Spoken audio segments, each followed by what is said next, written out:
Hello and welcome to Straight Talk. I'm Zeynep Gökçe. In Johannesburg, the G20 looked different this year. South Africa set the stage, Türkiye sharpened the message, and the Global South signaled it's no longer waiting for permission to lead. One power that for decades had shaped global priorities was notably absent, creating a vacuum impossible to ignore. And in that space, a host of new actors moved quickly to claim a greater role on the world stage. But will those ambitions translate into real action? Guido Cozzi tells us more.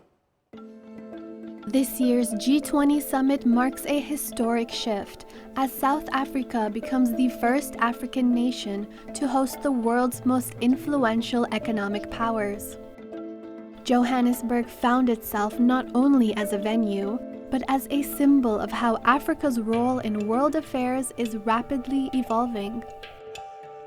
South Africa's assertive foreign policy, from its ICJ case against Israel to its leadership at the BRICS summit, has elevated its role as a champion of the Global South. It's a position that resonated at the G20, where Turkish President Recep Tayyip Erdogan highlighted Turkey's deepening ties with African nations and commended Pretoria's pursuit of justice. Reaffirming Turkey's long-held defense of Palestinian rights, Erdogan said the suffering in Gaza is now too grave, too visible, and too urgent for the world to ignore. We have stood firmly for Palestine, never fearing any pressure, and have courageously advocated for the rights and dignity of the oppressed people of Gaza on every platform.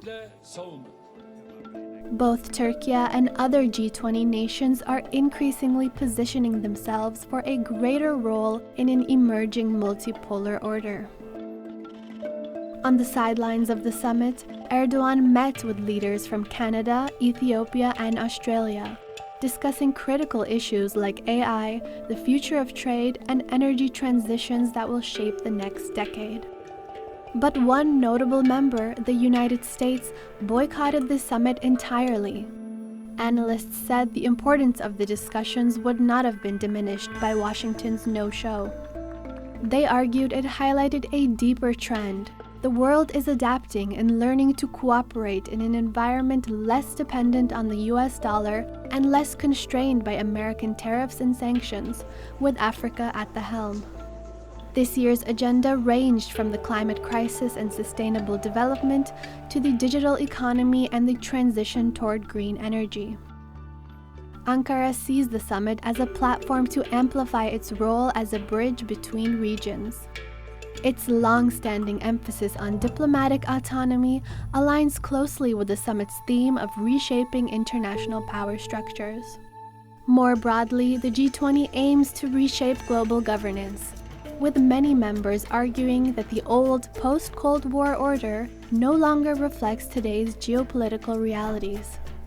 This year, as emerging economies demanded a fairer system, the global balance seems to be turning a corner, marking a new chapter for the Global South, one that Türkiye is eager to help write. Guido Cozzi, Straight Talk. Joining me now from London, Michael Amoah, Research Associate at the School of Oriental and African Studies. From Istanbul, Pinar Dost, Non-Resident Fellow at the Atlantic Council. And from St. Gallen, Switzerland, Guido Cozzi, Professor of Macroeconomics at the University of St. Gallen. Thank you all for joining me. Now, over the weekend, we saw the first G20 summit take place in Africa. So, Michael, despite the US boycott, would you still call it a successful summit? Oh, yes, indeed. It was a really successful summit. I mean, regardless of US boycotting, there was consensus around the table and all the participating nations were eager to follow through with consensus building and actually coming up with the policy document, which hopefully would be the sort of bedrock for future G20 summits as well. I mean, although the US did not attend, perhaps because they didn't want to be part of the decision making, thinking about the fact that next year they're going to be the host and perhaps maybe try and push forward a different agenda, it is going to be virtually impossible for the next G20 to veer too far away from the current draft or the consensus that has been built in the last 4 years, culminating in South Africa's hosting this year. So I think it's a shame that US was not there, and I think that it's a missed opportunity for the United States to not have attended. And it's a success story for South Africa, and it's a success story for the global South and for the G20 as a whole. Yes, and Turkish President Erdogan also attended this summit in Johannesburg. Pinar, what were his key messages, especially on global inequality and multilateralism? And to what extent did Turkey's stance align with the priorities of the host country of South Africa? Actually, South Africa's G20 agenda was very much in line with Turkey's human-focused foreign policy. You know, Turkey as an emerging middle power positions itself as a voice for developing and poorer countries.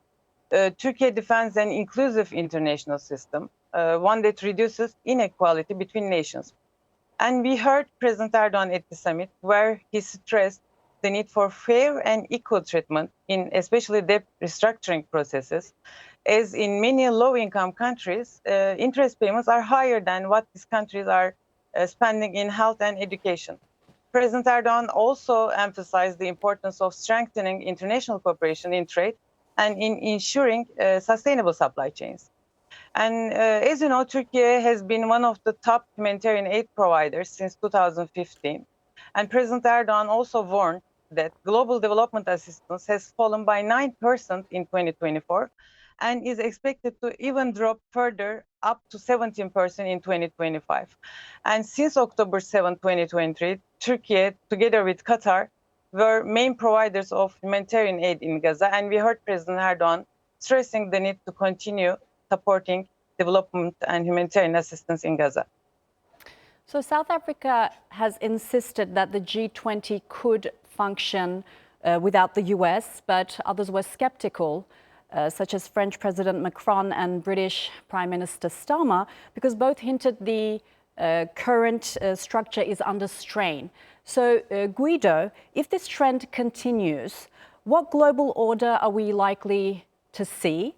And can the world address major challenges without the US leadership? Well, the United States, at the end of the Second World War, had a GDP that was comparable to half of that of the whole world. Now it's about 20%. So there is a significant decline in its economic weight that is reflected politically sooner or later. So the future that we are envisaging, and which is also highlighted by the fact that the G20 was in Africa, is a future of multipolarity and of multiple agents interacting. So it's not just the United States dominating the scene, but it is Europe, it is China and India, and of course, medium powers like Turkey, of course. And the big promise for the future is Africa. If we consider the demographics, in Africa, 50% of the population is below the age of 20. So the median age is about 19, meaning that this is 10 years younger than that of India, which is 10 years younger than the median age of China and the United States, not to mention Europe. So this young continent is going to create extreme opportunities for growth, and the fact that not only South Africa but also the African Union was there as a permanent member of the G20 is signaling that the world is becoming more varied with more poles and no more a single bloc domination. All right, and Washington said it wouldn't attend the summit for two reasons. because its priorities didn't match South Africa's priorities, first of all. And the second one, it accused Pretoria of racial discrimination against white Afrikaners. Now, Michael, are these the real drivers of the fallout, or is there a deeper geopolitical dynamic playing out here? And how might these G20 tensions between the two countries reflect on their broader relationship, the broader relationship between the two countries?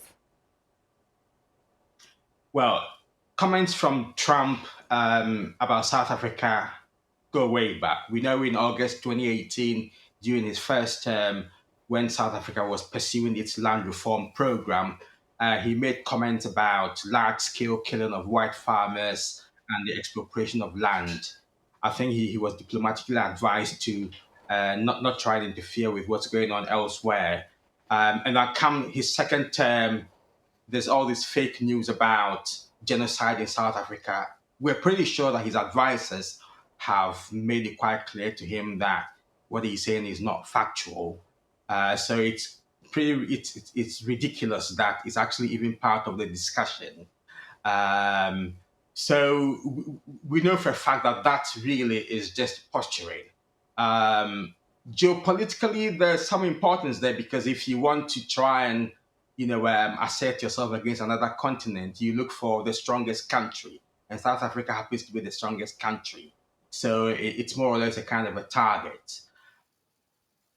In real terms, we know that South Africa's priorities would be different, and are actually different from the United States priorities, in terms of the fact that South Africa is pitching for, equality, and the United States is also looking for more tariffs and more tariffs against other countries.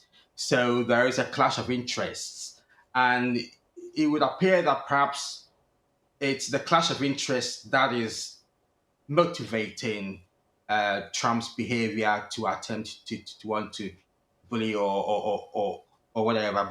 But I think going forward, really looking at the membership of the G20, the current priorities across the globe, I think the United States is in a minority. And I'm sure that between now and the next G20, some seasoned advisors would have made it clear to him that they need to adopt a different tactic if the United States should continue to have any relevance on the world stage. Yes, and coming back to Erdogan, Gaza was also at the top of his agenda. He once again praised South Africa for filing the genocide case against Israel at the ICJ, the case which Ankara also joined along with many other countries. And he stressed that the ceasefire reached is crucial for global stability. So, Pinar, what are the weaknesses of the current ceasefire plan, in your opinion? And can Turkey play a role in fixing it? Yeah, as you said, Gaza was on top of President Erdogan's agenda at the summit, but it has always been. Palestinian issue and a two-state solution for Palestine has been a traditional Turkish foreign policy item. So at the summit, President Erdogan, as you mentioned, also thanked the South African president, and Turkey joined the South Africa genocide case against Israel at the International Court of Justice. As you know, South Africa has a long tradition of an apartheid regime, as well as one of the key host countries with an established Jewish communities in the world. So I think this was a bold move for South Africa to open this case, because the US and several countries in the West follow strong double standards when it comes to applying international law against Israel, and they try to prevent the international court functioning. So when it comes to the US ceasefire plan, peace plan in Gaza, first of all, the plan lacked details. We saw that Israel has been violating the ceasefire since its conclusion several times, but there is no mechanism in the plan to stop Israel's violation, as well as no information on how long a potential international stabilization force would stay in Gaza. There is no mechanism in the plan to prevent Israeli zone to become an Israeli occupation, a permanent occupation. So I think Turkey's role in that sense is really important. So far, Turkey has been acting as a mediator country. Turkey persuaded Hamas to the negotiation table, signed with Egypt and Qatar, acted as a guarantor country to make sure that Hamas comply with its deal commitments. And Turkey continued to say that they are ready to support the International Stabilization Force within a two-state solution framework. And President Erdogan also reiterated at the summit that Turkey is ready to support all kinds of reconstruction efforts. Yes, and one of the headline announcements that came out of the G20 was the new minerals pact signed between the EU and South Africa. So Europe frames it as part of its push to reduce reliance on critical minerals of China. Guido, does this kind of deal strengthen EU's strategic autonomy, or is its impact likely to be limited? No, this is very good for the European Union. Reducing dependence on critical minerals on China is very important, and diversifying is also part of its strategy. So this is excellent, and also strengthening the ties with Africa in general, in this case with South Africa in particular, is very important because Europe can be a useful partner for Africa, especially especially because they are close to each other, and they are both pretty open to interacting and trading with each other. Considering also the big demographic gap between Europe, which is an old continent, and Africa, which is the youngest continent at the moment, there are excellent prospects, and Europe can also help guarantee transparency, high-level regulatory practices, corporate and governance, and in a sense guarantee more human rights respect, which makes it a natural complementary to China. So also for Africa is very good.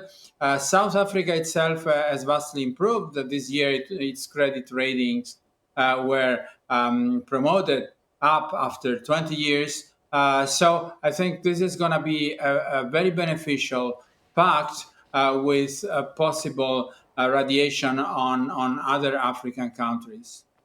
And the Johannesburg Declaration also included the G20's critical minerals framework. So, Michael, what will it take for governments to ensure this green transition includes African value addition, not just raw minerals exports?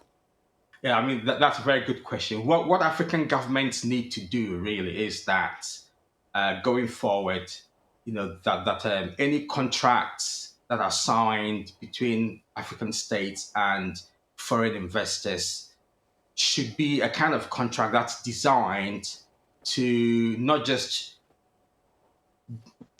mine raw materials, but actually to have the beneficiation and the value addition process taking place on African soil. So that Africa is also part of the global value chain. We don't want a situation where Africa is just exporting raw materials and then the foreign investors are the ones that are making the profits on the global stage elsewhere.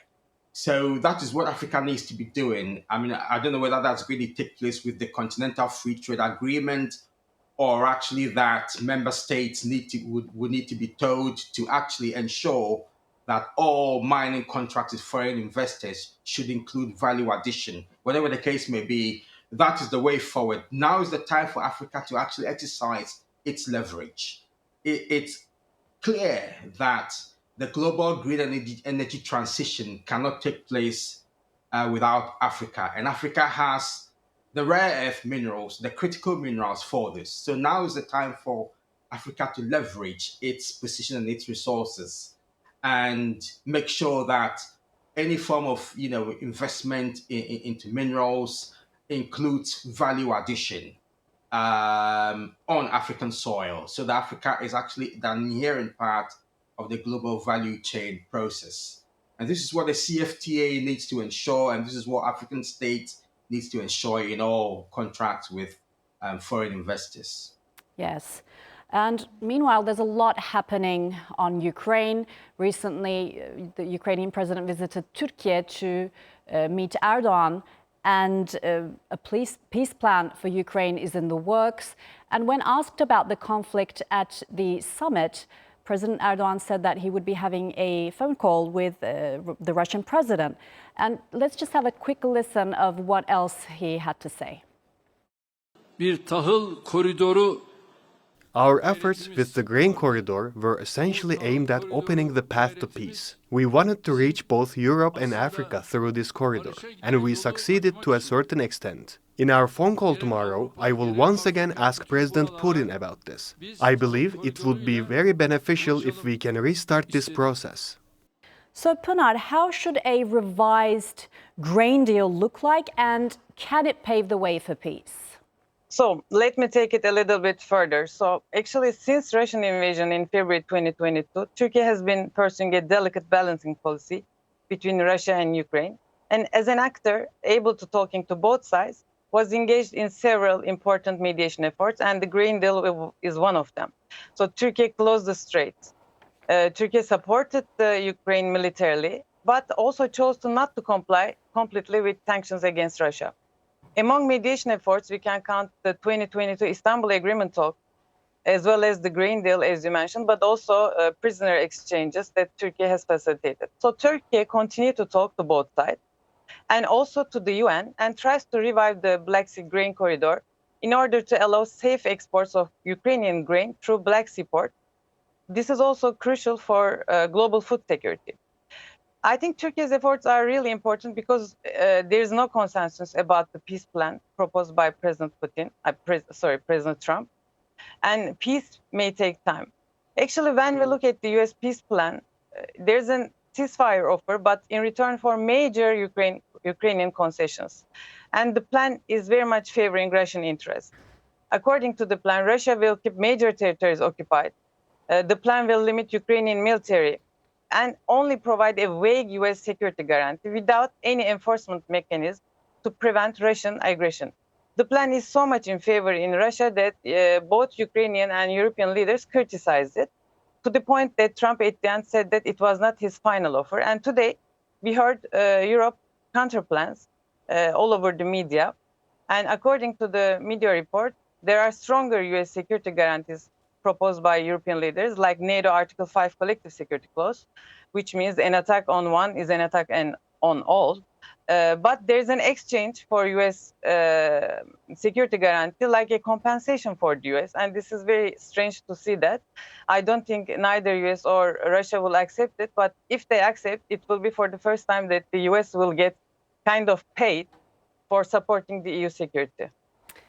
Yes, and we're running out of time, so I have one last question to Guido.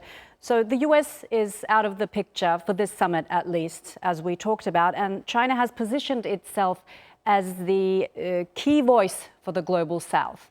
So does China's growing role actually rebalance global economic governance, or simply replace one dependency with another, Guido?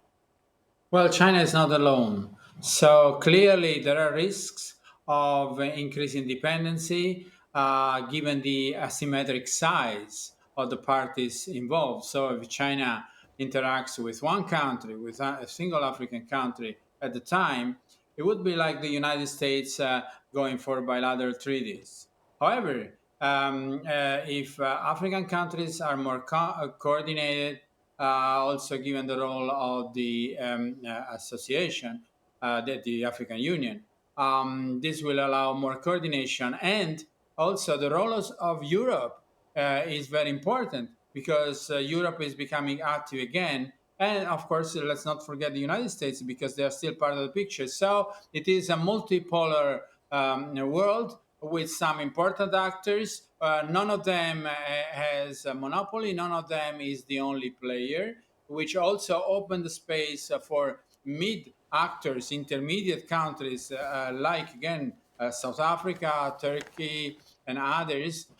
So I think there is enough competition to guarantee that it is possible not to have too much dependency even on China. Yes, Guido, Pinar, Michael, thank you for joining me on Straight Talk. And that's all for this edition of Straight Talk with me, Zeynep Gökçe. If you've got any comments, please share them with us on X at Straight Talk TRT. Also, don't forget to subscribe to our YouTube channel, where you can find more exclusive content. Until next time, take care and goodbye.